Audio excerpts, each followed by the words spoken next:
Raindrops just fall on Ursi's head, just like the guy who Ursi thought should now be dead. Nothing seems to kill, 'cause raindrops keep falling on his head. They keep falling.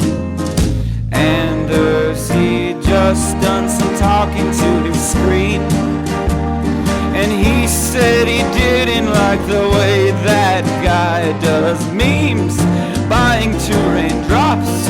Oh, raindrops keep falling on his head, they keep falling, and now he's losing mid.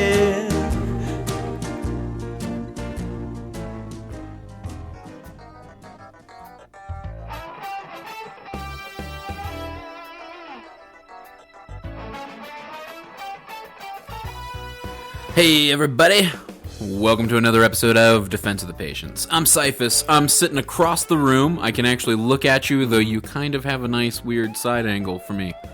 I could look at you. Oh, and your name's Roland. I'm Roland, yep. Oh yeah, I'm 2. That's right. Yeah. Okay, everything there? Yeah, so everything in the studio is different. Right down to, me, like where I'm sitting. And I had the recordings on that's what I was going for. The recordings on the settings on the recording software or hardware. Jesus. Should I even talk at all anymore? Yeah. So I stayed up until like 7:30 in the morning, just like rearranging the studio because we were going to move all that time ago and it never got kind of put back in place. And so I did meth for the first time, and it just cleaned the entire shed like nice and good.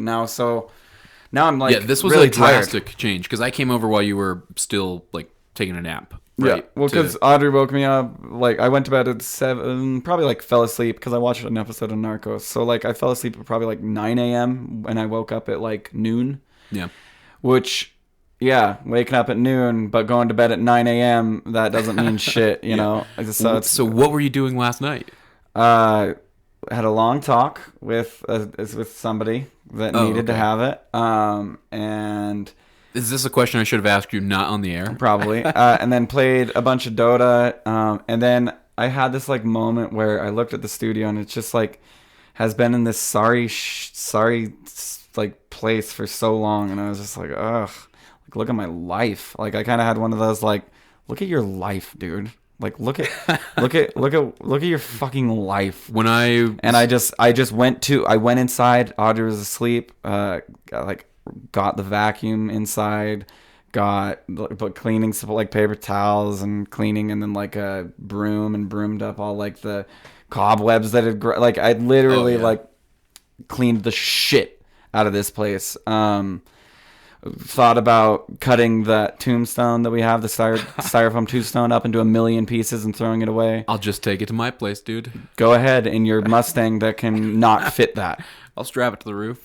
It'll fly off, dude, or break in half. No, I'll go get the truck. I'll go borrow the truck if I have to. Please get rid of that giant. I love that. It takes up like 2/3 of the space we have. This fucking tombstone. No, it doesn't. It's nowhere near 2/3. It's maybe I'll say 1/32. Yeah, and so that's what I did. Oh, also I was up late coming up with ideas for an escape room. I knew we were going to talk about this. I wanted to talk about this with you on Let There Be Geeks. Why? Oh, because I feel like it's a geeky thing. It's super geeky. I don't feel like showing off your intellectual I guess that is geeky, right? Showing off your intellectual prowess. Being like able to, I don't know.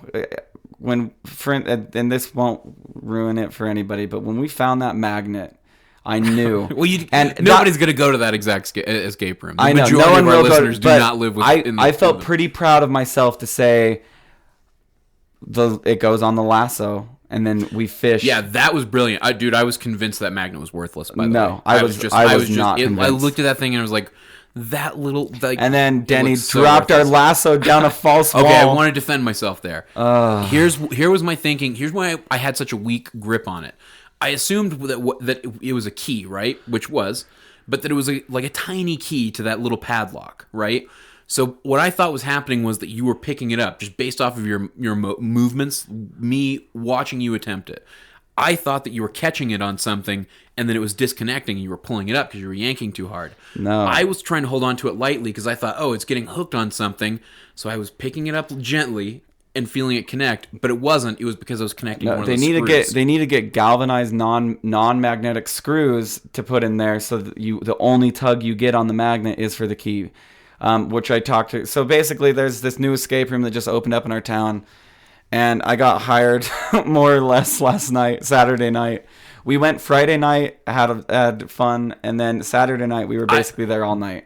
This is one of those things I get the like I told you so now, like since we went Friday night. What?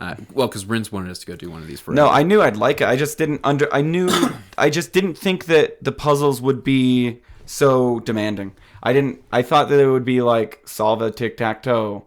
And then you can, know a combo. Yeah, I was expecting a little more like... I thought it'd be more dumbed down, to be honest. And then... Child's play. We went into a room that's still, like, they haven't opened it yet because it's still in development, and it's only 33% of the groups pass. We did it with 4 people instead of 6. Our first attempt, we were completely lost, and it was we couldn't solve the first puzzle. We couldn't get past the first step. And I'll tell you what was super frustrating was that I just wanted to get 10 minutes alone with the puzzle. Like but that's all. But here's what I mean? the problem with that is in an escape room, you have to concede. You just paid all this money to go into this room, and you want to interact with things and you want to do things. But when it comes to a puzzle, it's way too many cooks in the kitchen when there's 4 people trying to solve one puzzle that one person could solve in 5 minutes probably. But when you have 7 people flipping them around and this puzzle, you didn't know which side was up, you didn't know which orientation it went. So it was a rather difficult puzzle, but I knew once we figured out anyway, I don't want to get too much into it, I agree. It's impossible to describe this and make it interesting fodder for somebody. For anybody who's done an escape room, you guys understand because they asked us on our first night. They're like, "Have you ever done an escape room?" To which I replied, "No." And so he's like, "Do you have an idea?" And I was like, "Yeah, I have a vague idea. Like I'm gonna, look up at the ceiling and it's gonna have an O, and we're gonna need that O for a combination lock or something like." But I was. And yeah, it was just such an amazing experience for me. I talked to the guy, and they're just barely getting started out. Like, it's a brand new company. Well, because there's a fun element of it, like in the sense that it's there's that live action role playing element to it almost. They try and do it, and that's what I told him. I was like, dude, I've been doing this longer than you. Like, the way you answer that radio, because he answered the radio and he's like, Wasatch Warrior here, how can I help you? And it was like, I would be like, it's Wasatch Warrior. Yeah, you need to get me out of here as quickly as possible. Like, that adds to it. Instead of just some, Dorcas on the other line that's like, I read you loud and clear, this is Wasatch Warrior. Like, that was so lame for me, and it took me out of, the escape room feel. Also, he's not messing with enough tech. Like I said, we need lights. We need different sounds. They do have a pretty basic setup when it comes to everything's. But there's an element of that's kind of cool. It's kind of cool in the sense that it would be really painful if you had to hire a person to because he could run 2 at once that way. You know what I mean? He could keep 2 rooms going simultaneously by himself. As opposed to if you were doing that, if you're messing with that much tech, like messing with lighting or providing different messages at different times. Not if you have one control center hub. They have 2 different hubs so they have a room. There's a back room and a front room. And even at that, I'm going to say that you're going to fuck it up sometimes because what's going to happen is you're going to be like, look, you make them wait, and you say, I'm not ready. Give me my time. The first time because what you're going to want to set up is this. You're going to be like, the first time somebody touches that book, I want all the lights to go off for 30 seconds, and he's going to have to watch that. But you're going to set that up, and he's going to be watching the other room. I would automate when somebody things touches the book. I would automate things a little more. I would definitely dig into if the book's pulled out, it hits a switch, and make it a whole bookshelf. And when you pull the book out, the switch turns the lights off. And then they realize, oh my God, there's a switch right where that book was, or something Welcome to the Monday show, the everybody's favorite escape room. Yeah, podcast. Everybody's favorite escape room podcast, but fantasy escape room. No, escape room. I'm gonna start helping them run rooms, and then they're like, we can't really pay you, and I'm like, I don't want to be paid. I just want to help.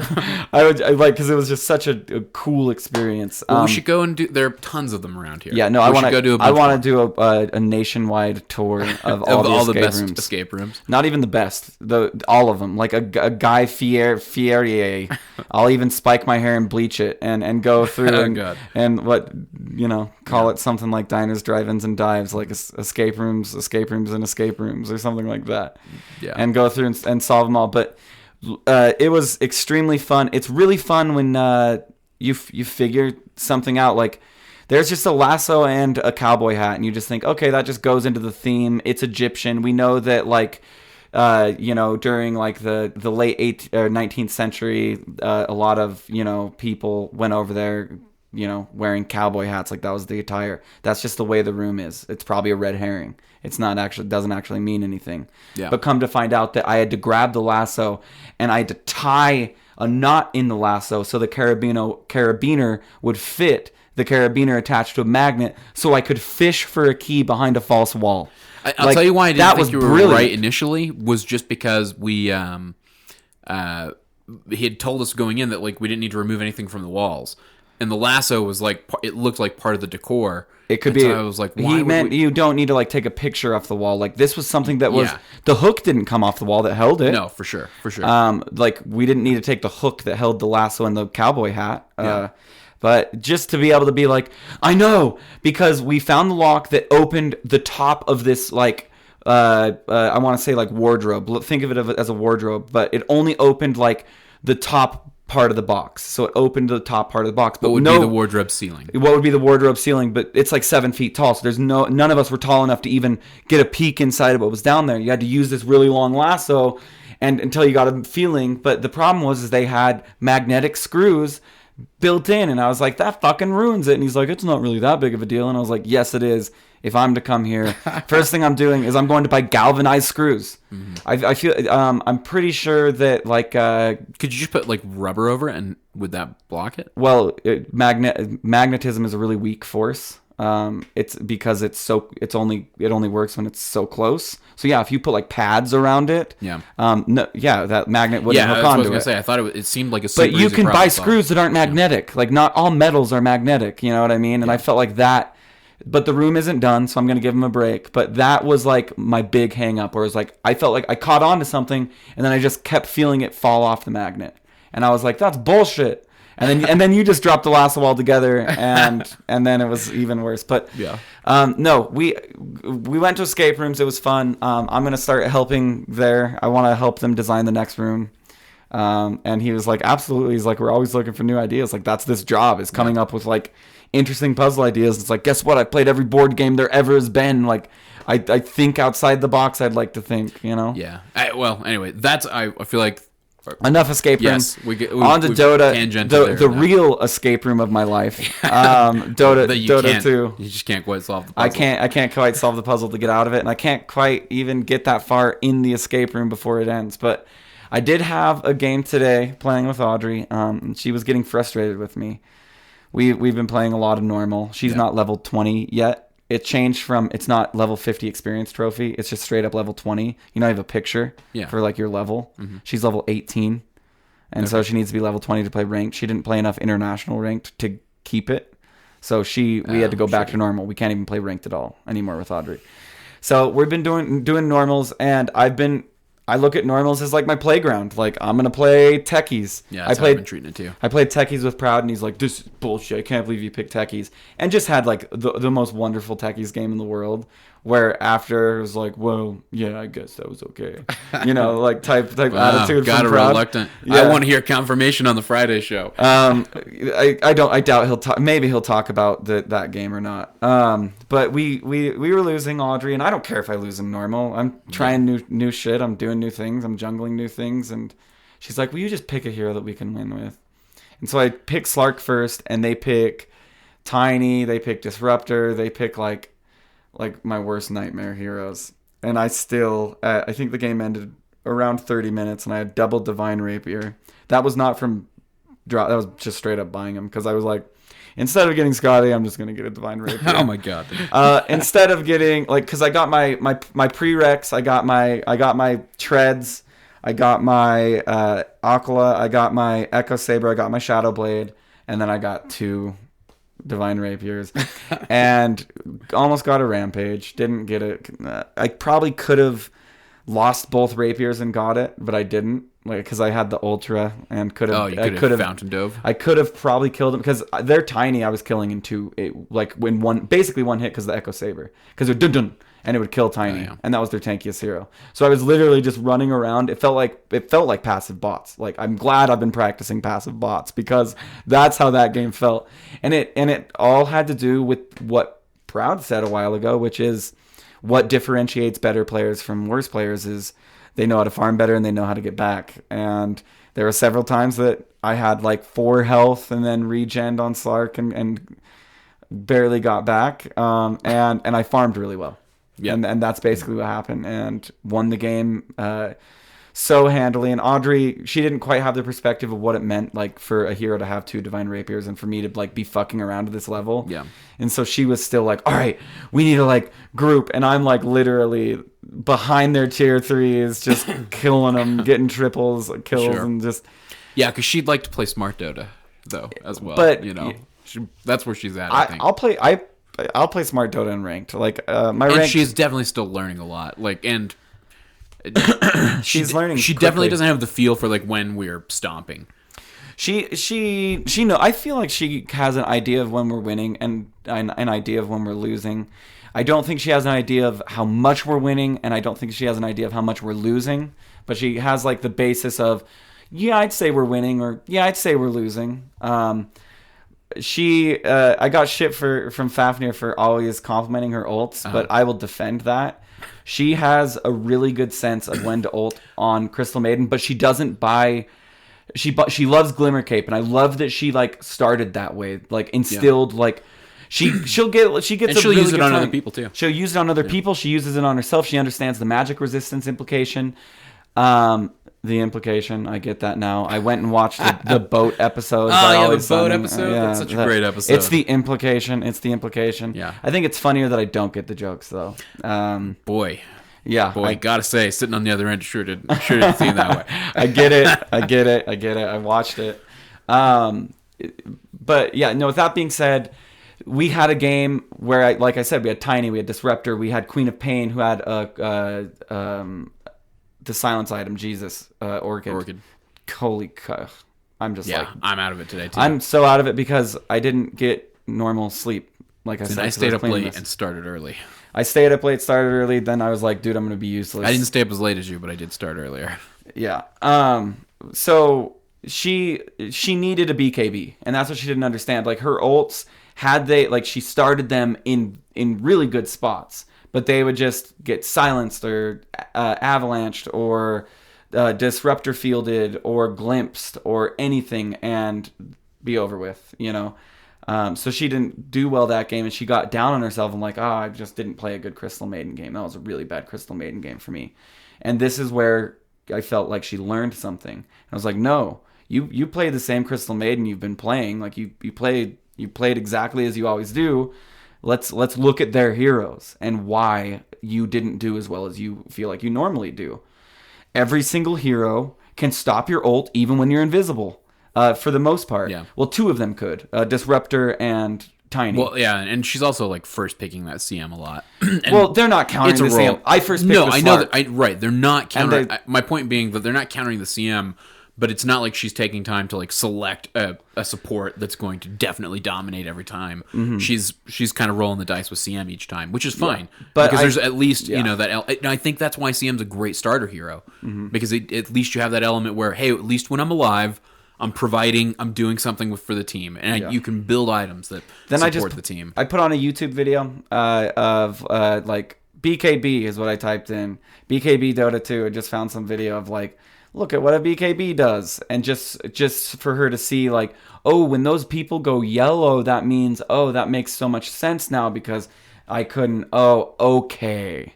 Yeah. And she asked those questions. Like, she's good at asking that. I'll say that. Like, anytime she's like, why is that guy purple right now? Why is that guy, why is that guy doing that right now? Yeah. And she is good at asking questions. She's like, she would have wrecked that game with a BKB, and she could have afforded it too.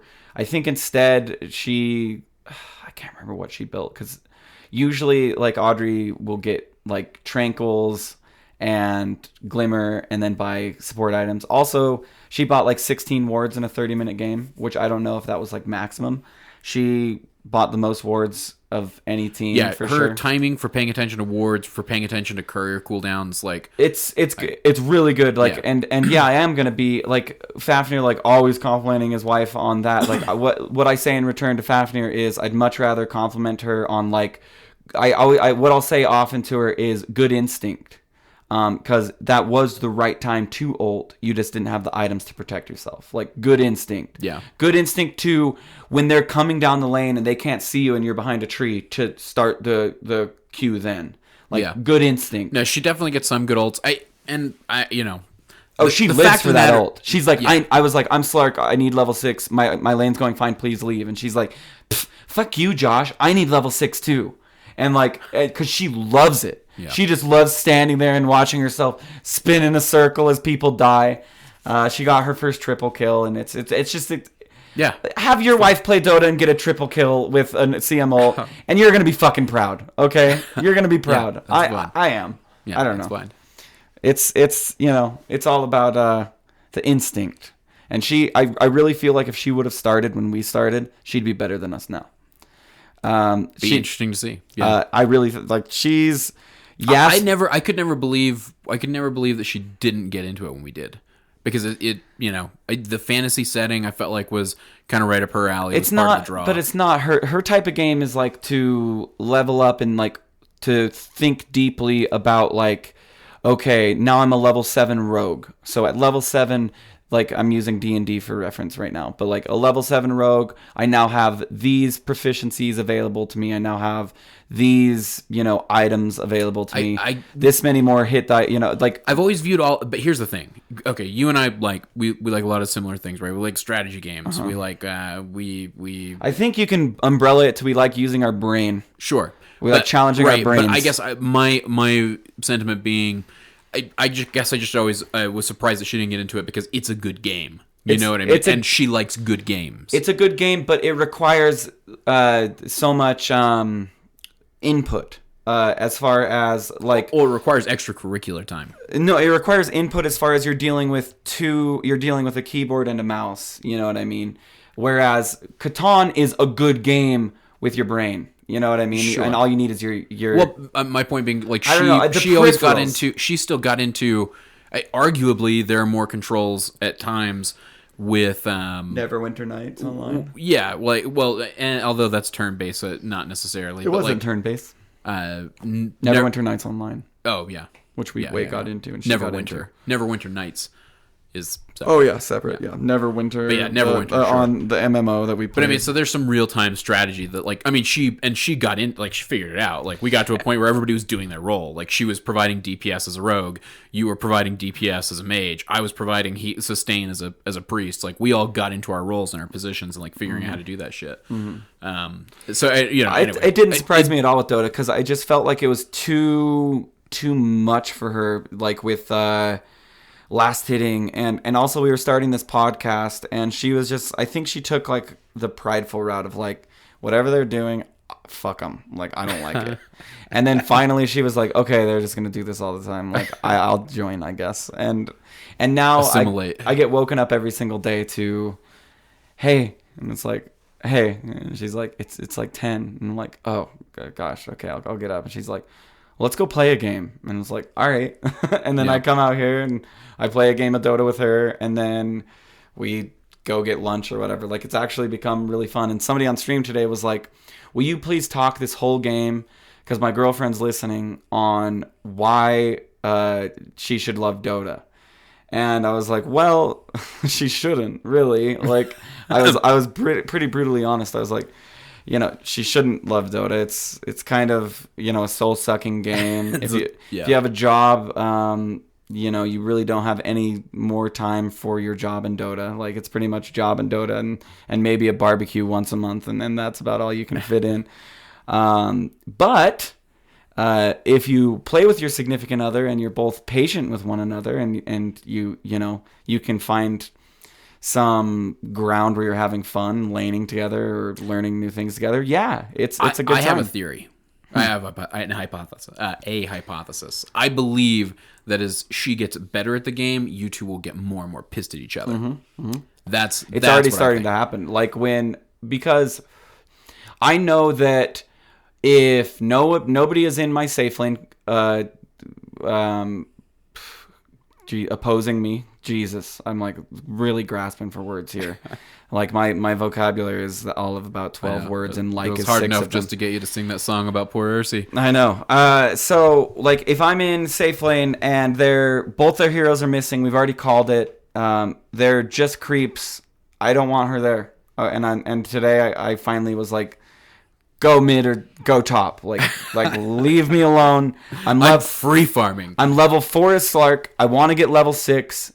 Leave me alone. And that's when, fuck you, I want to get level 6 too. And it was like, go kill creeps. Go freeze creeps, is what I said. But not here. Just go freeze neutral creeps. Get out, get away. And so she did. And it was actually cool. And like she listened, but she listened in such a way where it's like, you're being bossy.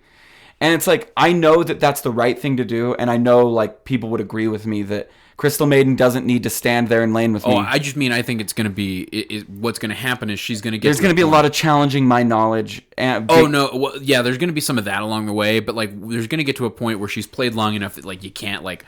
be like, well, I've been playing the game for 2 years, honey. I don't pull that card on her, excuse though. me. No, I know, but I mean, you won't have that in your back pocket. I don't There's have that going in to my come a back time pocket. when you won't have that. I just have what I have in my back pocket is I know I've played way more than you, so I know that if there's nobody in this lane, let me get the solo experience, please, because I'm going to be the reason we win probably. But what happens when her? I guess what I'm saying is, what happens when her MMR is higher? Well, is the same or higher? It probably will be very close to the same, and that's when you're going to get things like, well, it's because you dived. Yeah, you know what I mean. I'm already getting where that. It's going to and be. She's right most of the time. Yeah. There's some stupid chase I did in that game that I totally shouldn't have, and she recognized, just like the 3 other people other than us recognized, that was a bad play. And I got the well played, like thing from other people on the team, and she's like, why'd you do that? Like, you're not going to get him. And I was like, and for that, like, that's just normal life for me, so I can take it. You know what I mean? Because like I get that about the dishes. I get that about that about every other facet of life, so I can take it in Dota too. From what I mean. Like, there's no difference. Anytime I walk in and you have dirty dishes from now on, I'm just gonna look at you and go, "Well played." Yeah, well played. So it's not like anything out of the ordinary for her to be like, "Why would you do that?" Like, dishes don't go in the small side of the sink; they go in the big side of the sink. And you know what I did? Ordered a sink that doesn't have 2 sides. It just has one side. It's just a sink and just has a disposal. That's it. It doesn't have, so I can put the dishes in the sink and I don't have to get shit about which side I put them in. That is a creative problem. A creative solution to that problem, sir. I applaud you for that. I was like, don't you want a barn sink? They're called barn sinks because it's just a big giant sink with, and the disposals in the middle. So like just you put your dishes in the sink and then they go in the, dishwasher. I get that side of the sink shit. Yeah, and it's like the little side. I don't even. She's told me 1,000 times, and I still don't understand her point. And sometimes I'm like, do I put him in the big side or do I put him in the little side? Like, I'm still.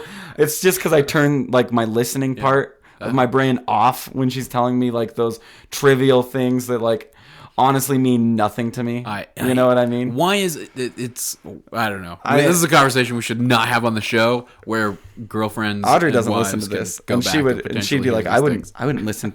She calls everything imaginary. She said she'd probably say something like, I wouldn't listen to your imaginary podcast. Like she's definitely not supportive. Like that's something that we all know. She is definitely not supportive of Defense of the Patients in any way. And is her name P. Evanwood? Yes, it is. And she is supportive, and she's supportive about certain things. All of a sudden, she likes to give you grief. All of a sudden, there's some support. Nah, she's supported. I'm resentful, and that will be why we get divorced 10 years from now. Yeah. Where I'll come home drunk one night and be like, "You never supported my dreams," and then no, that won't happen. She's definitely getting a lot better about it. She likes. It's funny. I'll say this much: when I start streaming, I get more Audrey's meandering about, is what I'm gonna say. Whereas when I'm not streaming, she tends to go inside. You think? Yeah. Yes. No. I think she likes, and I see her having Twitch pulled up on the computer. I think she likes to be in the room, and my microphone is on open mic and for the stream, and so her sitting over here, they can hear her, they can't see her, which could easily be fixed. She could just turn this webcam on right here. Oh, she totally should. And Skype call, and she could be also on the stream with me. But it's just like, she would want like 3 hours of getting ready before doing that. She's like that type of girl. Like she doesn't. Oh, okay. I'm in my sweats. You think I'm gonna go to the gas station in my sweats? Just that like type of thing. Yeah. Sure. So. I think people like hearing, because she just is that, Audrey, she doesn't give a fuck. If there's one person in this world that just doesn't give a fuck how you feel and how it's going to make you feel with what she says. Hey, this is my wife. I love her to death. No, I know. You know what I'm saying? I feel like she goes way over the line with everybody, dude, and doesn't give a fuck. No, she's unfiltered. That's what I feel like the best way to describe her. Completely unfiltered. And guess what? She doesn't care about your feelings. The first time I met her, I was like, and this is a part of like our cute like story. If anybody asks, like I'm always like, I hated her. Like the first time I met her, I literally thought she was a raging B word, because she was just like this loud drunk, like like not like she was hot. Like I thought she was like good looking, but like I was like like she's just loud and like drunk, and like I would never. And then once I got to know her, and like I appreciated that like unfilteredness, because she's not the type of girlfriend or wife or significant other to be mad at me for 3 days and on the fourth day be like, I've been mad at you for the last 3 days, but I didn't tell you. If she's mad at me, I know instantly, abundantly clear. Sometimes she gets mad at you in advance. Yeah, sometimes, just to be safe. It is, and having that actually helps our relationship a lot. Like me knowing when I've done a no. Like it's like catching a dog in the act. Like I couldn't get mad at Jonesy if he shit on the floor and got mad at him 3 days later. You know what I mean? No, sure can. That's why it really works with me. Her getting mad at me right away, because then I learn right away. Like, oh, well, I'm not supposed to do there's this. A concept except the sync in psychology. Except the sync. I don't learn that because I just don't listen. But what's the concept in psychology? The reward or punishment, the closer that it happens to the action or behavior that you're trying to affect. And I'm talking like elbows on the table. I'm like, oh shit, my elbows were on the table again. Oh god, I'm sorry. Like it's that bad. Especially her grandfather passed, but he was a brilliant man, and I'm not just saying that because he passed. Like I'm not that type of person to like I don't know, aggrandize the dead. You know what I mean? Just because they're dead. You know what I mean? Yeah, what's the word I'm looking for? What I mean? The phrase I think you're trying to alter is speaking ill of the dead. I would speak ill of the dead. Right. I'm guessing is what I'm saying. Sure. I'm not just gonna say he was a great guy just because he's dead. But he was a great guy. And I told him the first time I met him that I was going to marry his granddaughter, and he said, "We'll see." He said, "We'll see. She's a firecracker." And I was like, "Well, yeah, we'll see." And he got to be at the wedding, which was awesome. But he was a Marine, came back from Vietnam, became a dentist, and owned a practice. Owned a dental practice, retired. Died 6 years later, which is kind of shitty if you think about like the whole. Where are you going story. with this? Where I'm going with this is manners. All right. Manners meant a lot. He was big on manners. He was huge on manners. That's where this all comes from. Yes. And so Audrey likes to adapt some of. So her grandma says "wersh" because she's from like Kansas. Audrey says "wersh," like "wersh the dishes," and I'm like, "You're from Utah. You've lived here your whole entire life. You were even there recently when she said "worsh," and we were both like, "You just said worsh, and you meant to. You didn't." Except it was more like wash. It was like, "You need to wash the dishes," and it was like, "No, you're trying to be like your grandma right now, and don't." I don't know. And then elbows on the table. I don't like to speak. We got takeout Mexican food tonight. Okay, elbows. And in that moment, I'm like, ugh. And I'm like, "Yes, ma'am." You know what I mean? And she's like, do you want our son to put his elbows on the table? Maybe she'll make a great captain in Dota. She probably would. And now it's all about Charlie, our son yet to be born, December 4th. Charles. But just so that we can scream that Magneto quote Charles out Xavier, all the time. yeah. Just so I can. Well. Okay, that beep. This is bullshit. But nobody heard that beep. Yes, they did. No, they actually did. Yes, they did. No, think about it, sir. We're recording 2 mic tracks and that's a computer track. So for all you guys that are like, turn your notifications off or whatever, so how about Skype fixes itself? I have Skype on Do Not Disturb and it still makes those boom boom. It's fucking annoying. Yeah. Anyway, my point is, you sound like a madman to podcast listeners, by the way.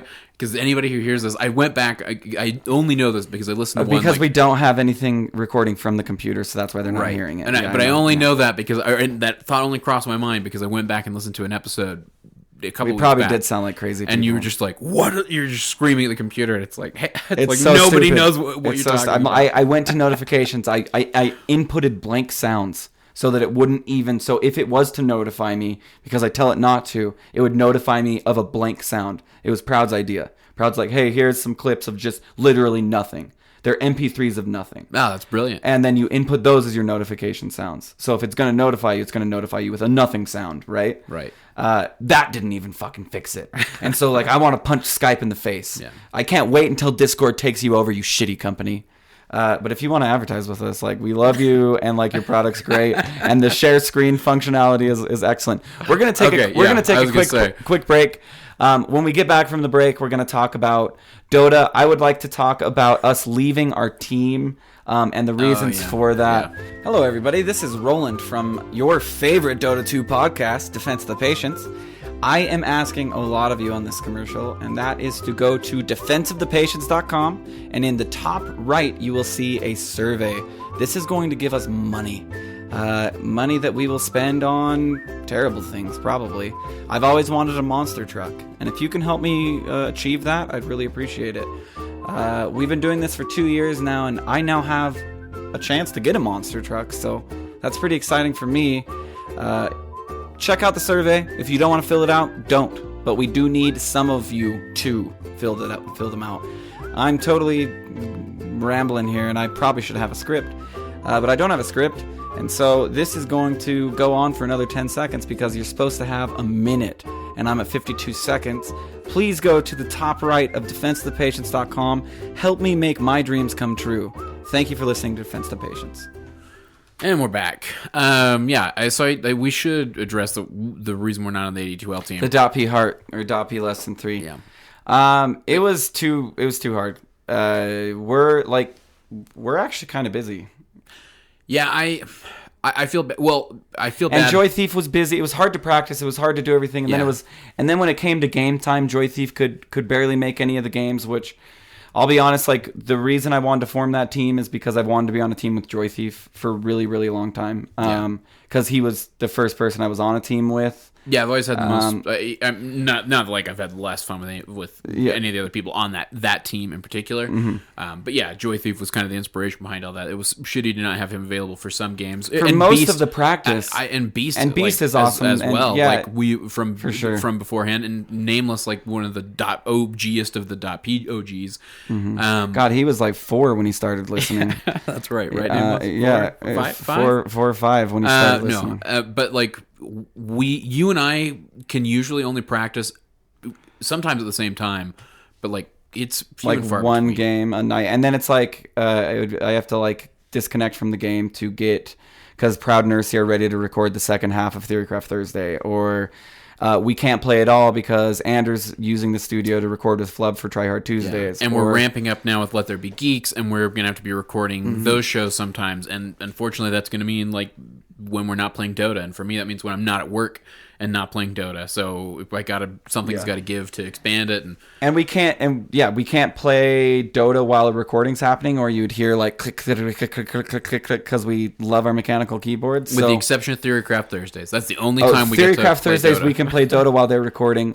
Because we can mute our microphone and still facilitate the recording. So we could be screaming like, Ursi's a noob and lost to Roland mid twice, even though he's talking that never mad happens. Like, we never say things like, Proud's goatee probably scares away listeners. It's not a goatee. It's a soul patch. It's a soul patch, excuse me. Yeah, excuse me. And he just said his beard hair is darker beneath his lip. It's not even a soul. Yeah. It's not even a soul patch. It's because he dyes it. Yeah. No, he's really... That's a touchy subject for Proud. He wants that to go away, the soul patch thing. Yeah. He's really trying to bury that one, dude. I don't know why you started. I'll admit I was grasping. I've never really thought Proud that you have a soul patch. I think you look beautiful, baby. It wouldn't bother me if you did have. Not that there's anything wrong with the soul patch. Proud hit me up at like 2 a.m. and I was up last night like feverishly cleaning the studio and whatever, and he's just like, I had fun on that show, man. Yeah, by the way, that was a drastic change because like I was here, I swear, not like 20 hours before that. Mm-hmm. And then no less. Well, probably about 20. Yeah, last night. It was probably about 9:30 was the last time I saw this place. And then to be back the next day, less than 20 even. You're right. And you walk in, you see we put up the banner. It was super cool. Did you sign it? Why would I sign that? Well, me and Wazoo and Ursinity and Proud and Flub all signed it. Why wouldn't you sign it? I don't have a marker. Oh, well, it's fine. Yeah, I didn't sign it when everybody else signed it, so it would be like disingenuous to sign it. I think it's a legit sign. Let's just say my signature is worth a little more than you guys. Just getting together. No, just totally kidding. Anyway, so it's thoughts on Proudland show. Okay. Let's get some thoughts on the Proudland show because this is our first run. Would you like me to read? Sure. Yeah. No, I enjoyed listening. I obviously got to listen to it live. You listened to it as I haven't. I enjoyed it. It went pretty much exactly as I expected. Mm-hmm. And we got some feedback that was like, I don't like the combo. Yeah, it was and I don't like the two of you together. And I tweeted back at the guy and I was like, well, thanks for your feedback, but that doesn't change anything. You're like, we're still kind of gonna do this. So if you do have feedback on me and Proud, like send in feedback that's a little more constructive than I don't like you two together. Like give us an idea on how you would like us together. Let's see. You know what I mean? Like that's not even feedback. That's just that doesn't even help. Like because it was just like what's my ideal response? Like is my ideal response to be he said not a fan of the new Friday show. That is all. Everything else you guys do is top tier content. Just not a fan of those two together. That's all right. But that's fine. But what he did a backwards compliment sandwich. It's like putting you would have preferred love all of your content. Everything but that Friday show. No, you guys do top tier content. Don't like the two.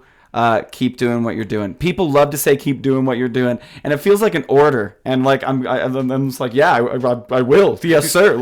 I salute every single time somebody says just keep doing what you're doing. I like that. I think it's nice. That's a nice way of saying hey, I'd like to respond to feedback is all I'm getting at. And on that particular one, I was like, thank you for the feedback. We really appreciate it. Thank you for listening to the show. That's awesome. You help us. I still. His name's Josh. I share a name with this fellow. Thank you for listening and enjoying the other shows. But thank you for listening and providing feedback. Yeah, exactly. But just know that go leave a 4-star review and tell us that it's because 4 out of the 5 shows are good. Yeah, just that feedback was especially hard. I was just like, well, thanks, but I can't really do anything with this. Like, I don't know. I always say, like, don't bring me a problem unless you bring me a solution. Like, how many times have I said that to you? I mean, like a million times. Look, yeah, I know. I say which that. is it's a super annoying thing to say, and kind of like it's a douchey thing. It's to a say. douchey thing to yeah, say. absolutely. I know. When you say it, you want to sound like a douche. Yeah, I do. Like everybody I mean to. Yeah, I know. I mean that's to. whenever anybody who uses but like that especially sentence. like the same problem being brought up to me like over and over and over. It's like, you guys keep bringing this problem up, bring a solution with it. Like, you know what I mean? Like, that's all I'm asking. Like, it's also an easy way of like passing the buck. Like, I don't know, you fix well, it. if it's their field, if it's what they're working on, then why is it my job to fix it? You know what I mean? Sure. Is what I'm getting at. It is your job. You know what I mean? Like, I'm not even talking about .p. I'm talking about like my classwork, Yeah, like sure. like my classmates when they say something stupid. You know, I'll bring it up and I'll say, you know, why are you bringing me this stupid comment when you could bring me a solution? Right, so I will say, I thought I enjoyed the Friday show. Mm-hmm. You two, I think you guys have an interesting dynamic. I do. I think it'll be interesting to see how your dynamic develops as you do more shows together. Yeah, you gotta figure that was our first show. Like, yeah. we recently released our first show ever. Oh, yeah. And like, listen to how calm and tame and NPR-y, and like, we were all like kind of scared. Everybody. Like, is it my turn to talk into the mic? Is it hello? And I remember thinking I'm Roland, and that I needed to make sure that I was enunciating every word that I tried to say. I remember I was very conscientious of. I didn't want to be loud, and I wanted to make sure that I was really thinking about what I was saying and quiet for some reason, because my grandmother is ill in the other room, and I don't want to wake her. That is what it sounds. You know, like. it did sound like that, but Proud and I's first episode was kind of like, wow, like, okay, like, we can do this. You're gonna to give you guys, to do a little live plug, I guess, for the show, because I am going to do that because I can. You can do a live plug for your Wednesday show. Hey, cool. Yeah, I love how we, the Wednesday show is the show that's coming up next. But a live plug for the Friday show. We're going to be taking on topics like pure damage, safe lane, mid. Like, as you saw, we did off lane. We talked about the skeleton of the map. We talked about the statics that exist in the map with no heroes, and the heroes are just the variables and stuff like that. We'll get into pure damage. We'll get into...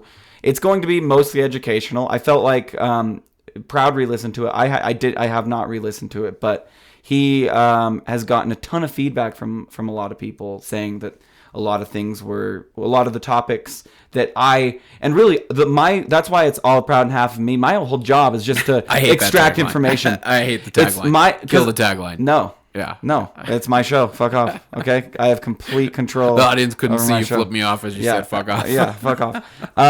No, I'm not going to change that. It's my whole job is just to extract information from Proud. Mm-hmm. Like, that's like literally like what I'm doing on that show. Yeah, information that's hopefully usable to someone at our skill level. That's why I think it works well. Exactly. Like, because you're asking questions. I know, like, you ask questions that I know that I had, or you made realizations that I know that like I had made. Questions I just actually don't know. Yeah. And yes, I will ask rhetorical questions to me, as in I know the answer to them. But it's for the benefit of, newer players. Lieutenant Condor is getting hardcore into Dota, and he's good. I've watched his farming Naga games that I've brought up many times. And he's getting better and better and better. And he's like, 1K player moving on up, and doing it. And like, I think arming him with information on like what type of damage is earned, and those types of things are good. And so, yes, there will be tangentializing. Yes, there will be talking over and stepping on each other's feet. But for the most part, with the Proudland show, I think Proud would agree with me that we're trying to bring you something that you can take into your pubs with you. I look forward to Thursday when Proud contradicts everything that you just said. I doubt he will. I'm just kidding. Proud hit me up and he's like, "Hey BBY," and I was like, oh, no. and I was like, no. and I was like, hey, and I was like, "Hey BB," and he's like, "That was a really good episode. I'm stoked." And I'm like, "Me too." And he's like, "All right, dude. Well, I'll talk to you later." And I was like, "All right, dude. Yeah. Peace." But you haven't called him back yet. You gotta wait 3 days, right? No, I would court Proud, but I don't think he'd take me, dude. I think I'd fuck up somewhere. Like, I would be like, you know what? I love the meat industry. Like the way they slaughter cows is so humane. He doesn't. I don't know. And he'd be he's like, not that way. No, and he'd be like, "You fucking like the meat industry?" Yeah. And I'd be like, "No, I didn't say that." And he's like, "I know what you did. Fuck you. I never want to talk to you again. Your morals and ethical compass are fucking wrong and not aligned with mine, and you're an evil person." Yeah. I don't know. And I don't get his jokes, which hopefully one day I will. That's really what would inevitably split the two of you up, is that you don't know any pop culture references from the last 30 years. That's the biggest problem. Did you know Denny doesn't like Raindrops Keep Falling on My Head? He doesn't like that song. No, I hate that song. That's a classic. That song is cheesy. No, it's not. Yeah, it's super cheesy. It's super simple. It's not simple. Yeah, it's a simple song. No, it's not. You don't. No, it's a simple song. Coming from a simple mind. Yeah, I guess so. Simple songs. Yeah. Simple songs. Or is it simple songs? I guess simple songs don't work for simple minds. I guess not. Usually simple minds listen to the really complex, like electronica, like dun dun dun dun dun dun dun dun dun. Apparently, a beautiful, good classic song doesn't work for a simple mind like yours. Fuck that song. The Wednesday show though is going great. We already got I didn't even. Has it aired? Yeah. Oh yeah. Oh, there's been an episode. Yeah, there's been an episode. I heard that you guys just talk shit on us the whole time. No, we made an allusion to the two of you and your seclusion on your shitty island, but on the Proudland show. Yeah. What do you mean? Well, yeah, just where we put the folks that weren't worthy of the Wednesday show, Oh no! That deposit. We have a huge island. We could fit like 50 people on our island. Yeah, I know. We plan on putting more there. Yeah, as time goes on. No, because anyway, it's going great. We got a nice email. We look at you guys as the we called you the boring four. The boring four. Kind of like you've got Fantastic Four on one side of the spectrum, and then you got Boring Four on the other side of the spectrum. So let me pitch a segment idea to you right here. Okay. I don't think you guys are the boring four. I've said that way too many times. And I will admit I haven't listened to the episode yet. Yeah, that's fine. Oh, we just had a awesome conversation. But I've seen the feedback and it was positive. Good. So here's the segment idea. A guy suggested the four of us like getting together into a game and playing with some weird restriction. Like, and he made a callback to the Bootsless Prophet, but like a game where none of us can go into it and buy boots. That's hilarious. That's kind of like, I will say that's kind of like Day 9's Fun Day Monday, where he would always put restriction on a StarCraft game. Yeah. So he'd say, like, you have to win a game with only zealots. All the best artists are the best thieves. That's what I always heard. Just don't call it Fun Day Wednesday. And that's the new name of the show, is the Fun Day Wednesday show. You didn't hear that? Pretty good. Yeah. No, the restrictions would be funny, but the thing is, you're going to run out of material real quick because... Nah. Yeah, you will. Nah. Yeah, because there's only... You have to play the game, and you can come up with 100 of them. Yeah, but, okay, no desolators. Oh, it doesn't always have to be a restriction, like, limiting the items. Like, imagine you aren't allowed to level stats. Or you can't get your Q no matter what hero you're playing. Or everybody has to buy... You cannot get your Q no matter what hero you're playing. Yeah, no matter... You cannot skill your Q. Yeah.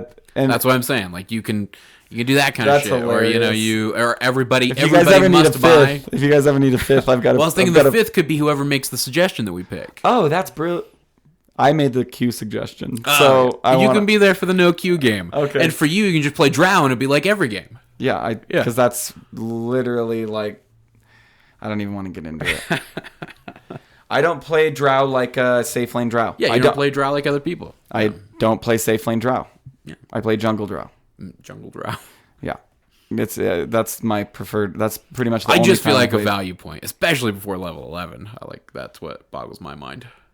So you wait that long, I don't know. Guess that's why I have 100% win rate with Drow. So yeah, sure.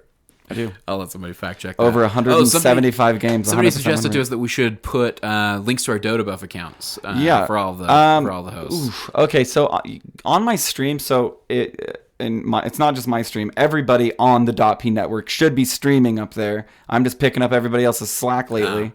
But periodically throughout the stream, I throw up my friend ID. Or my number, whatever that number is that you can search. The player number is how we track everybody through. Well, it's like I said, it's your Dota buff link. And honestly, I think you could probably find, like, if you really wanted to, find us. There's two .p Rolands. Yeah. .p Roland. It's going to be the one with a game played 3 minutes ago. You know what I mean? That's going to be the one that the toughest to find would probably be. Flub is like crazy Flub sometimes, then Flub sometimes. Yeah, and Proud could be tough to find, but like because he sometimes. So I guess we should put links up just for the. He changed his name to Proust for a while there. Yeah. But yeah.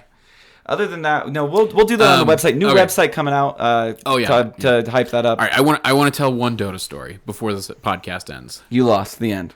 I did lose. I did. All I did on Friday because I talked about it a little bit on the stream, but I don't think I got to mention it here on the show yet. Wednesday night was the night that the battle pass was supposed to end. The last 2 weekends, I've had the opportunity to get these last 3 games that I've needed to lock my solo international rank in. I've had these last 3 games, since we got back from Seattle. I've had plenty of time to do it, but like Rin's been enjoying playing.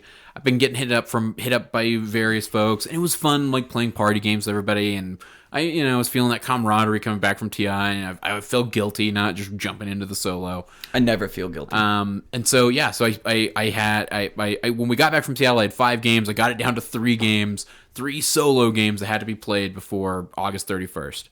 I assumed, like an idiot, that it would be August 31st, like 11:59 p.m.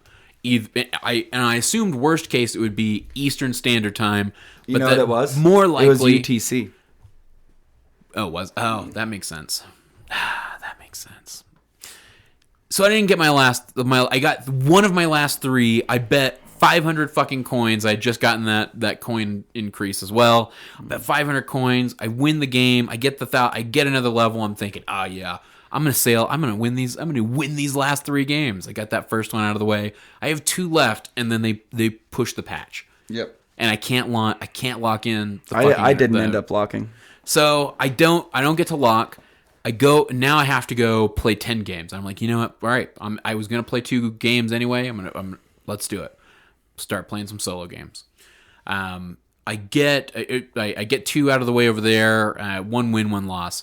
I get over here. I have 3 losses or 2 losses in a row playing because you were running a solo game when I got in here. You were only like 13 minutes in, and then so I started one crossover, and then you started another one. Yeah. And you started another one, so I started another one. Anyway, so the first game I have I've heard people you hear it along the way. People talk about like Russians playing on U.S. servers. You get those memes. That kind of stuff pops up periodically. It's like a bout thing or whatever. But I'll be honest, like I've never really seen Russians. That could have been very offensive. I don't know what Psycha. I have no clue either. I know Psycha means bitch, I think, but I don't know what I don't know what the blot or biat. But regardless, I really haven't run into that many Russians, and the Russians I did run into were, they same folks. Maybe they played shitty, maybe they played great, and carried us through, and I couldn't communicate with them either way. But I can't even really recall many like specific Russians that I've run into. But I get the stereotypical Dota Russian. Where but the worst part is he speaks English, and he's just yelling at all of us about how we don't have brains. Team has no brains. Team has no brains. And it all stems from he came up to the safe lane. Was your mute button broken or what happened? No, he wasn't being an asshole up until this one moment. I'm sorry, dude. I had to listen to it because it was hysterical. Because it was how often? No, that game you were like, I've never been more frustrated in my life. That was the Russian game. Yes. I remember. Oh yeah, it was the Russian game because all this happened in the same game. That's right. Okay, so the Russian guy comes up. And I actually did mute him. I did mute his audio. You can call Geek Squad and they'll come and mute for you. Thanks. Yeah. So no, I did mute him, but he gave me the no brains. He gave us all the no brains thing because he came up to gank, and we had dust up in the lane for the Sand King, but we didn't have any dust when he came up to gank, and we had no dust, so we had no brains. And he goes off on this rant, and I mute him. And in fact, taking cues from you, sir, I instructed others on the team. I was like, let's just mute him. I muted him, and I'm having a great game now. I'm muted him. I'm doing great. Mm-hmm. Unfortunately, he started to intentionally feed, and as I showed you, he was buying every observer ward before we could. He made a and cross. Then planting them in front of the fountain. He made like the shape of I was like, that's better than a swastika. That was your nice input for the game. Yeah. But meanwhile, so I have this guy who he locked an Abaddon, and he went bot. I was soloing as a Medusa at this point, because I don't know why this keeps happening, but I wind up soloing in the safe lane with no fucking support. So he starts off bot as the Abaddon. The guys in the bottom lane are like, dude, we don't need you down here. We're doing great. Just go up top. And I'm like, yeah, man, if you want to come up top and support up here, that'd be great.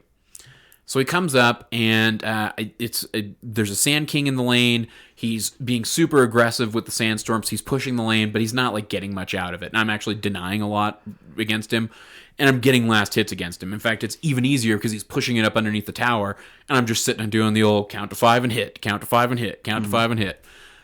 Which doesn't work for Medusa until you have like Aki Yeah, I know. or something like that. You need to hit it twice. Yeah. But, yeah. But I have Aki at this point. It was late in the game. Yeah. It was, or later in the laning stage. He shows up and he starts hitting the creeps once. Like, the tower will hit them twice. He'll hit them once. That's actually a support thing that they do. Like, he probably saw that in a pro game because... No. He's attempting to auto attack and he's hitting, letting it hit twice, and he thinks he's going to be able to get the last hit. He's trying to last hit, and all he's doing is fucking up my last hits in the process. I tell him, I'm like, hey man, and I'm trying to be as nice, because he's been really communicative, and he's a really nice guy. And I said, hey man, would you mind not hitting the creeps? I'm actually, I'm counting the tower hits to get last hits. And he says, oh, is that like a challenge or something? And I go, no, it's a farming technique. You know, you count 5 hits and then you take a hit and you get the last hit. And he goes, oh, I get what you mean. Yeah, well, I'm trying to get last hits too.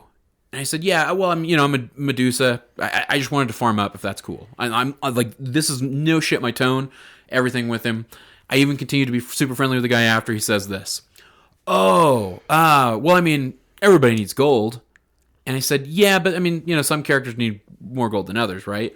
And he goes, oh yeah, I don't believe in farm priority. And I was like, what? I wish you would have saved this topic, because I already heard it and I already like responded to it. But yeah, like there's, you know, with every, yeah, I don't know how I just would have muted him. Even that guy you would have just muted? For ignorance, yeah. Yeah, and then he told me he'd been playing Dota for 10 years. No, if anybody, I don't like, here's the thing about the mute button is that it's not personal. Even to the big douchebags out there, it's not even a personal thing. Like, I'll report you if it's personal. If I mute you, it means you're getting in the way of me playing a good game of Dota 2. And having to explain to the Abaddon 5 hits from the tower is getting in the way. I'd rather him just keep doing his stupid shit and leave. And just go to a different lane. Or go into the jungle. Like, are you're building Lincolns? I'm guessing you have Percy. You can handle the jungle. You can totally go into the jungle. You can snake the jungle and get your mana back every single time on most camps. No, I know. Like, I would have just been like, okay, yep, you don't believe in farm priority. Muted. You take this lane. I'm going to go get farm way faster than you because you know it all. Like that, I was getting such great farm up there was a shitty thing. Well, the guy was being communicative and was obviously like responding to other teammates. Like the reason I even thought it would just work, because he's being communicative doesn't mean he's. But he helping. was being willing to. He was willing to work with other people. He wasn't, obviously. He doesn't believe in farm priority. Yeah, you're right. So that's a mute. You know, like that definitely would have been a mute in my book. Okay, it would have been a mute, and then he can still hear me. I'm not going to be saying bad things about him. Like I don't talk shit in my games. Yeah, I'm not like this fucking Abaddon's such an idiot. Like I'm not going to say that. So he's just going to think on his merry way that I agreed with him about his farm, that no hero has farm priority, while I try and go anywhere he isn't. And farm. Yeah. Because you're not going to change somebody's mind in 2 seconds by saying... At the end of the day, it wasn't really him, like, what was losing you us said the you game. could break something, and that's on stream. We can actually pull this moment up on stream. You can get a screen clip. I got super and I'm like, what's going on over there? And you're like, I could break something. Oh, dude. It was just super frustrating because it was like, it was, like, don't get me wrong, like, in that moment, I'm super frustrated with the guy that, like, this is what I have to hear, you know, especially in a game where, like, I was doing great. Like, I was farmed to shit. I was enjoying the fuck out of that game. I think at the start of that game, I even at one point said to you, like, man, Medusa might be my favorite carry. Like, she's really fun. I have a lot of fun playing Medusa. But like, what was frustrating was the guy, and honestly, it was almost even more frustrating because he was on mute in some ways. But the Russian who randomed Ancient Apparition. It's a good random. Yeah, it was a great random. He randomed an Ancient Apparition against an Alchemist, no less. Whoa. Yeah. Okay. And like the Alky had already picked, like had already locked, and he randomed that AA. Which is, I mean, it depends if that's a good thing. It's kind of like it's a great hero to random if you know how to play Ancient Apparition. He could. He just got super pissed. He, like, no joke. Like, the guy was doing beautifully. He ran the AA in the off lane, in a dual lane, whatever. But like fine, you know. I think you guys even had that kind of talk on where it's okay to dual lane like, because we're less efficient, right? And so like I don't give a shit. Like if somebody wants to do it, like I would have preferred to have the AA up in the top lane for sure. But he was just pissed that we didn't have dust. And that moment was so enough. he's Ancient Apparition? Yes. Hey. You know what I mean? Yep. Like, it just sounds like, I mean, I don't know. We should start like a Dr. Phil show where people just come on and I'm like, listen here, all right? You just need to not listen to these detractors in your life. See, I am a psychologist. Here's what was painful is we were trying to get wards out. We were trying desperately to get fucking wards out. Dude, the picture of your game is so abundantly clear. Yeah, I know. It's just like and Andy's like charging down mid to feet periodically. Like, welcome to life. I know. It was just one of those things where it's like, and I'm calibrating. You know, it's like great. And I'm 2575, and this would mean 2600, but now I'm 2550. Sure. Like, there's always that. I know. You know, there's always that. Like, anyway, it's just shitty. And I feel like I hardcore. I feel like I fucked myself out of like 400 MMR. You know, at the end of the day, is what's going to happen. That's how I feel. I didn't end up taking it. I play so much ranked Dota that I just keep calibrating at the same number, like over, like I got to 2950 and then I played more and more and more and more and more and more and more and more and more and more and more and got right to my median, which is like 2500. Like, I am admittedly so a 2.5k player. I don't even know if I have what it takes to be 3k. Mechanically, Proud says I do. He just says I do stupid shit, and that's why I'm where I'm at. He's like sucks. He's like it's shitty that you do stupid shit because you could be good at this game. And it's and he talked about like my Sand King on a show, and he's like, his Sand King was really good, but he just does stupid shit. And like, and that's where I'm at. Like, honestly, my stupid shit has lost many games, and that's why I'm targeted at 2.5k. My Sand King pretty fucking good, I think. I played him over 100 times. But how many times do you see me charge up that epi for one person and then go in? You like doing stupid shit. Yeah. And so that's my ultimate. All right, so here's all I'm going to try proposing this one more time, then I'm going to close the show. Okay. What if you just played normal games to do all the stupid shit and only ever played like 1 or 2 ranked games a day where you committed because I like just playing the because if my stupid shit works in ranked, then that's hilarious, dude. And I don't know, that means more if I win. I think it means more from like a memeing perspective. Not like memeing. I don't know. Like, I don't know. I don't care at the end of the day. Like, I don't want to come on. Honestly, it would be bad for business if I was like, I'm 5.5k. I've just been climbing like fucking crazy. No, I don't, because the show is like, again, like catalog. Like, and if this is what you make of Dota 2, then this is what you make. Yeah, of Dota and 2. I think it's been abundantly clear this is what I make of Dota 2. Yeah, and like all these like nameless noob is like constantly questioning my bills, and it's like, hey dude, like, don't you have homework to do or something? Like, I'm playing Dota 2 over here. I don't have a bedtime. Okay, like let's leave me alone. Why does he even like you at all? He doesn't. Douche. He doesn't. and now I'm firing back a little bit. Oh, like, yeah. Like, let's focus on my lane equilibrium. That's the real issue why we're not winning games. Okay. Anyway, that's part of it. It is. That's part of all. That's part of it. And talking to Proud like that. That's what makes a better player. But I like killing the range creeps because nothing's attacking them and they're easy last hits. Like, I'm sorry. Like, I don't know if I'm gonna stop doing that. That's fine. Yeah, At least I'm admittedly dumb too. At least I'm not like, I'm a good player. I'm a good player. Like, I don't do dumb shit. It would just be cool. It would be cool to see where, because like I've told you this so many times. Like, mechanically, like, I know you're a better player. Like, it's obvious. Like, it would be really interesting. But I to see don't where like. you know. And I talked to Proud, and I was like, "All right, be my coach and tell me what 4 heroes to play." And he's like, "Jugs, Fen, Slark, and you have a good Storm Spirit. So play those 4 heroes." And then I get into that ranked game, and I'm like hovering over Alchemist. I'm like, "Oh, dude, Alchemist is so much fun. Like, you get that Radiance at 12 minutes, and then I pick Alchemist. Like, that's how my mind works. I guess I you know me very well in that I'm a now type of individual. Yeah, you're impulsive. I'm very impulsive. I want, like, hey dude, let's go drive 2 hours and gamble. Yeah. And you're like, dude, well, you called me last night, like we had literally gone to an escape room Friday night. You fell in love with it. You called me Saturday night at like 5:30 and we're like, we're booked for 7:30 for the next one. 7. For the next hardest 7. one. Yeah. and then but I'm going to be able to run our 2 friends through it for free next week. Okay. So I'm going to let them run it by themselves. Just them 2. And I guarantee they do it really quick. Yeah. And I'm going to get to watch. And I'm not going to give them clues. Because I know that our 2 friends, Harry and Liz, can make it through. The Egyptian Enigma is what the room's called. Because there's only going to be 2 cooks in the kitchen trying to solve that first puzzle. No, I do. I have me. If it was just you and I going into these escape rooms, I was just about to say. we should. I am totally down if you want to try and get our records up there. If it were just you and I working on an escape room, more people just add. Do you know what would happen to me? Do you know what would happen to me if I went to an escape room if it was just you and me?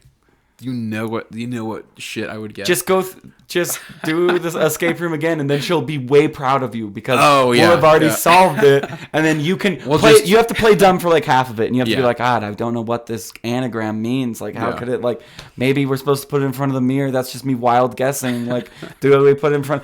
Oh my God, it works in front of the mirror. See, it reads this, and then she'd be like, "You're so smart." No, but what's gonna happen? We'll solve it in like record fucking time, and they'll be like, "Well, you can't have the record." Oh, the first time we were with 2 random people one of which I went to school with, and I finally figured out how I know him from school, and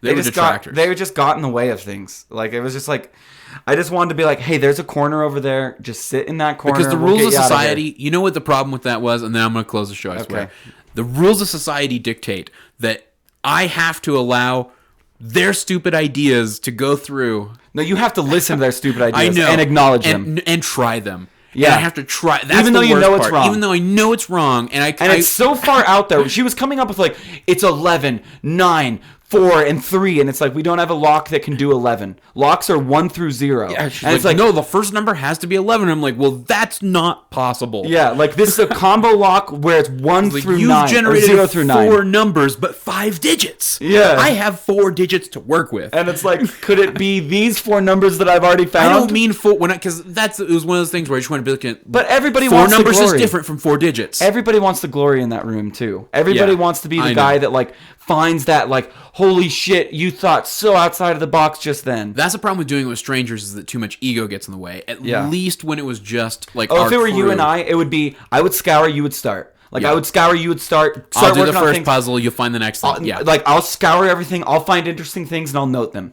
Like, and if they're red herrings, they're red herrings, fuck it, at least I'll remember it. Yeah. You know what I mean? Inventory was the biggest thing. We do need to do one escape room, just you and I, and we'll pay for the whole room. Like, no, I'm serious. Like, I've heard of people paying for movie tickets where they don't like sitting next to people, so they buy a row. They won't buy a row. They'll buy the seat to the right of them and the seat to the left of the person they're with. So they'll pay the $30 just to be able to see the movie. Yeah, just to be able to see the movie with no one sitting next to their girlfriend and nobody sitting next to them, right? I bought the whole room. This was a 6-person room. I bought the whole room for 4 people because I wanted to do it with just Denny and Rin, me and Audrey. We'll have to lie and say that we're playing poker. And the first time I will say that Audrey got in the way big time. And I'm gonna blame on the first run on the first run on Egyptian Enigma because she wouldn't let anyone else do the puzzle, and she was just sitting there, and the puzzle had to be done, and the guy was throwing clues under the door like, solve the puzzle. You have to solve that puzzle in order to move on. Yeah, we had begged him for no hints, and it was so painful for him because we're like 50 minutes in on a simple puzzle, and he's like, and she just won't let anybody else try. I said, we got back in there that second time. I had 10 minutes with the puzzle, and I got it. I knew there was we knew it could be solved, right? And it had to be odd, and like it was not going to fit. You weren't going to look at those pieces and like logically connect them all. You're going to have to start with something funky and then build off of that. Yeah. And I would, running an escape room with just 2 would be a blast. Yeah, it'd be interesting. I guarantee we could do a room in like 20 minutes. Yeah. No, Yumi and Harry.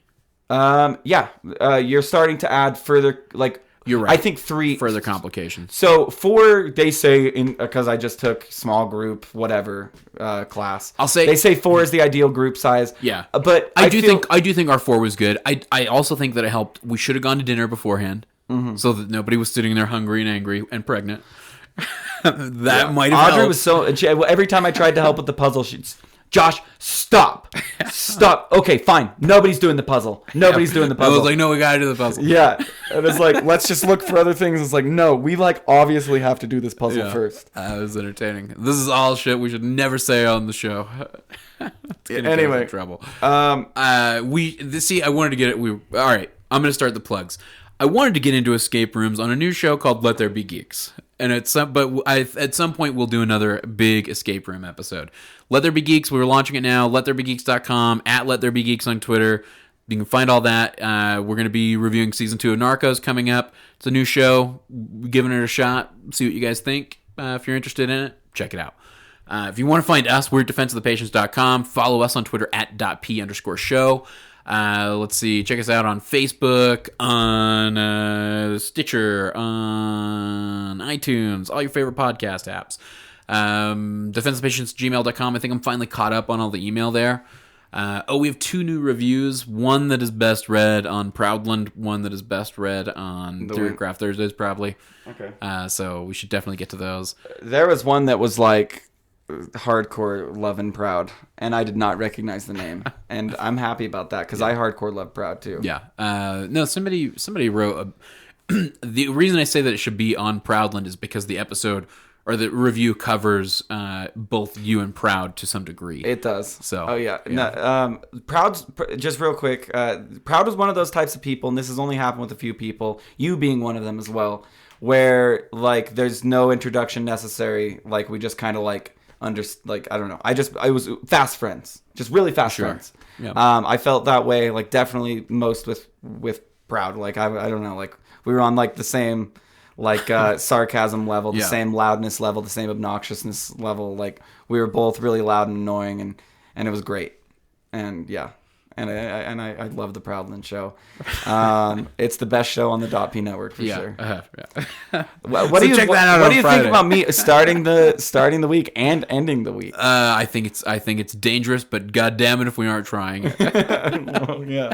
I like wondered that. I was like, wow, I wonder if people are like, God, I hate this Roland guy. I have to start my week with him and end my week with him. Right. If somebody listens to this network of shows and really dislikes you, there's got to be a ton. This is ruining. Oh, go ahead, and all the people that don't like me, I'd love to get like a head count, because I honestly don't care if you don't like me, because I am who I am. But I'd love to know the head count of weeks that I'm ruining. You know what I mean? Like, because I am like they're driving into work and like I like Cyphus a lot, but this Roland guy just and then nobody's listening to this show. And then they're getting off work on Friday and they're driving home and like thinking about what they're going to do for their weekend. And then it's me again. And they're like, oh, fucking Roland. I like Proud, but I don't this fucking guy, you know? There's got to be at least like... Send those tweets to @p_Roland. At least 250 people that are like... don't like my personality. And I know this just from like smaller microcosms of like classrooms. Like, I can sit in a classroom with people, and I can identify, like, 10 people who I know hate me. Just because I'm loud, and I ask a lot of questions. And I sit front row, and I have a very close dialogue with the professor. Because I'm paying for it, and I'm going to get what I want out of it. Even if that is slowing the class. Maybe I shouldn't do that. But I know, like, I identified that on all my first classes this last week, where I was like, she hates me. He definitely thinks I'm a douchebag. That's fine. I don't like him either. And like just go through. Like I like to take a personal inventory of people who hate me. Sure. It's good. It's just good to know. You know what I mean? It's good to know. So if you guys could help Roland with his personal inventory of people that hate him, could you just tweet him at @p_Roland? Please include all vitriol. Like all make it as detailed and ugly as possible. Yeah. #Roland's inventory. Yeah. Because there's got to be... I mean, you don't have to do it hide anymore. Come out. Or is it #inventory of hate? Maybe that one's better. Hateland. Yeah. Hateland. How many... All right. I think that's it. I think that's all. Oh, the survey. If you guys wouldn't mind helping us out, filling out the survey on defenseofpatients.com, that'd be huge. We need to hit 250, and I haven't figured out how to look. We can't tell how many. We may have hit like 250 already. We know... I mean, if everybody that downloaded this... filled out that survey, we would have hit the 250 in a very small amount of time. So we don't know. It would have been instantaneous, almost. Yeah, like if even like a very small portion. So that's not happening yet, or it's happened and we have no idea, and has yet to get back to us. Anyway. We're trying to figure that out. There's that one guy. There is a tweet that I'm just going to paraphrase. That was like, every time I hear the monster truck, because I just hit record and did that commercial that you guys heard midway through this episode. He's like, I fill it out again, and I'm like, I didn't say I didn't say not to do it, but I didn't say to do it. Right. We are not advocating. And he did hashtag monster truck, and we had somebody who came to us and said they wanted to give us $10,000, and we said no. And I said, unless you want to buy me a monster truck, and that's kind of where the inspiration started. So. Yeah. No, I hope someday you do get a monster truck. I was like, I don't know what we'd do with $10,000. We could get a monster truck. What were you talking about? What we'd do with the? I got it. What we do with money? If what we would do with a monster truck is participate in monster truck. No, yeah, we'd go to the as .p. Yeah, and there'd be a .p monster truck team. I know, it'd be sweet. Oh yeah, we get it. Yeah, but the investor wasn't willing to put his money toward a monster truck, which is his loss. So I've never been to a monster truck rally, but if I were participating in one, I don't want to be in the stands. Very different. That's where the sheeple are. Is in the stands.